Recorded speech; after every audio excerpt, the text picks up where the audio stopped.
is Alex. I'm 27 years old. My mum is white British. My dad is Tamil Sri Lankan, and I identify as a gay Australian mixed race, charming and lovely handsome man. We need to get to a place where in our society everyone feels included.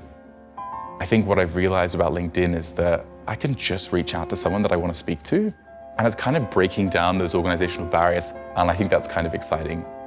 I'm in it to make the world of work more inclusive.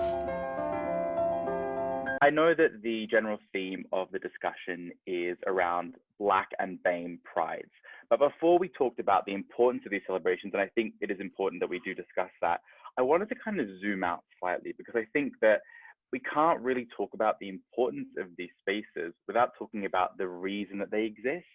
And I think we can all hopefully agree that the reason they exist is broadly racism. Takes us on to the main challenge. Yeah, which is girl groups. There was two groups. So there was the Frock Destroyers, Right. and then there was Filth Harmony. It was really interesting, the kind of standoff they were having. Like, there was a bit of fronting. We had a great recording session. The other girls were like, so did we. If you see some content online that you don't want to see, it might be abusive, it might be harmful, you might just not want to see it, you can click on the tweet and you can just press mute and be like, see ya. The other way is, if there are certain keywords that you just don't want to see on Twitter, you can go into your account settings, go into your content preferences and just put the word in and mute it, and then you do not have to see it.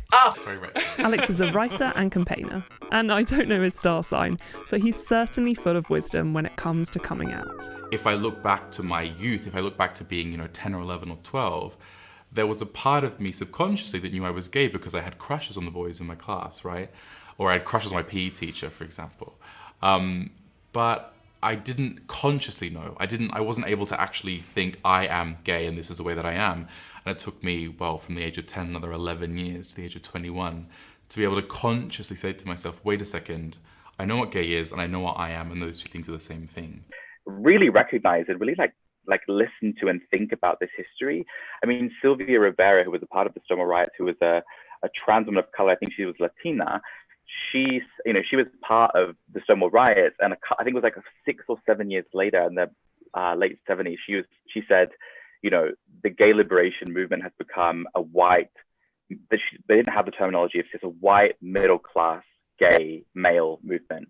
And she was saying that 6 or 7 years after the Stonewall riot. So from the get-go, Black and brown people have been kind of slowly filtered out of what we think of as equality for queer people. Having grown up hearing or absorbing anti-LGBT sentiments from family or friends, or even just sort of wider society, can have a massive impact on our ability to maintain a resilient sense of self. When we come out of the closet, we sometimes quietly still believe those ideas, and it takes quite a lot of work in our adulthood to try and sort of push through that and become our authentic self. Like I said, our community is diverse, but it's one thing that I find almost all LGBT people relate to, no matter which letter or letters they kind of identify within the acronym.